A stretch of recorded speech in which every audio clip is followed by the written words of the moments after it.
So hi, my name is Deepanwita Dasgupta. I'm an associate professor of philosophy at the University of Texas, El Paso, and I'm a fellow here for spring 2023 at the Center for Philosophy of Science. A couple of things about my projects, past as well as the present one. Until 2021, I worked mostly in peripheral science. There have been scientists who work outside of the big centers of expertise, and I published a book on that from Pittsburgh Press. But now my interests have shifted. Now the idea is to see if we could recreate natural philosophy once again in the modern academic environment.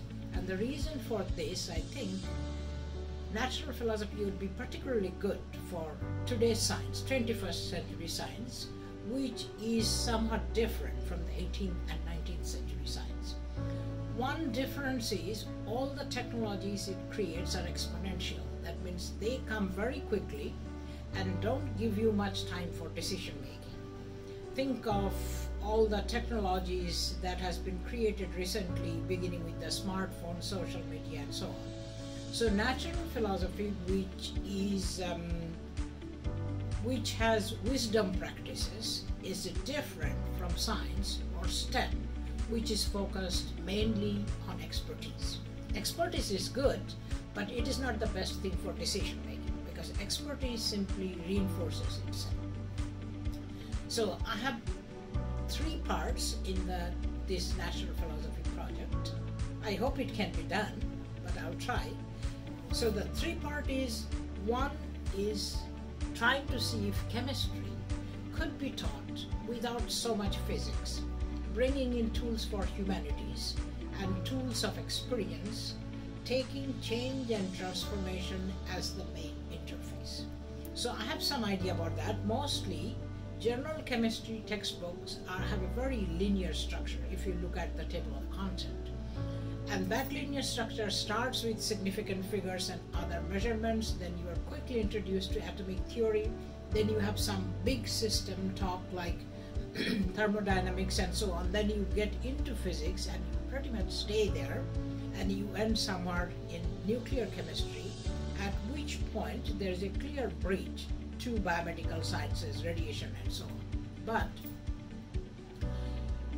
as a human experience, chemistry actually evolved from crafts. Human beings search for food, search for clothing, search for metals, for sword, for armor. And so this experiential path, chemistry's deep relationship with art, with craft, making molecules is a craft. It's not just the understanding of a theory.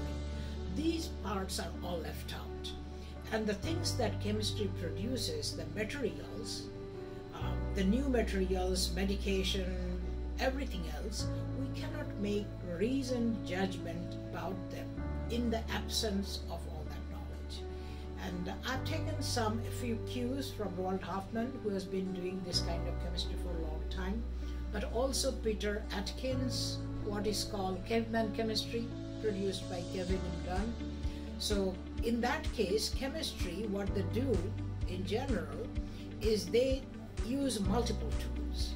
They use a storybook approach, experience approach, a historical survey to the Arabs, to the Chinese, and so on.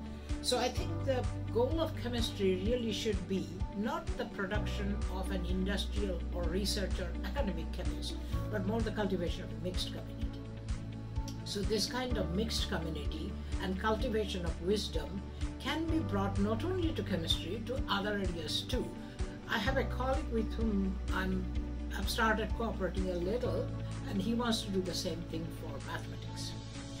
And then I have some ideas about how to teach the standard research ethics courses with the tools of humanities to cultivate some experience. Instead of writing a research paper, one could maybe do a little bit of production over something, because I don't think the way we are teaching research ethics now, it is more about compliance rather than the change in one's ethical behavior. Third, and which is the biggest thing, I think, it might be necessary to create the consilience of what we call STEM, with all kinds of traditional knowledge forms, rituals, custom, tradition, and crafts. Since I come from India, which was a post-colonial country, very often the form that science takes in its development phase, that it completely eliminates all traditions, customs, rituals on the ground. And I think some of these can actually be helpful. And this is what I call scaffolded science, science that has developed consilience with other customs, traditions, with respect to conservation of climate, of forest, of rivers, strategies of human well-being. I don't yet know the final form it will take, so I'm here in the center cultivating this excellent company, presenting my ideas to them and hoping they're fit. Thank you.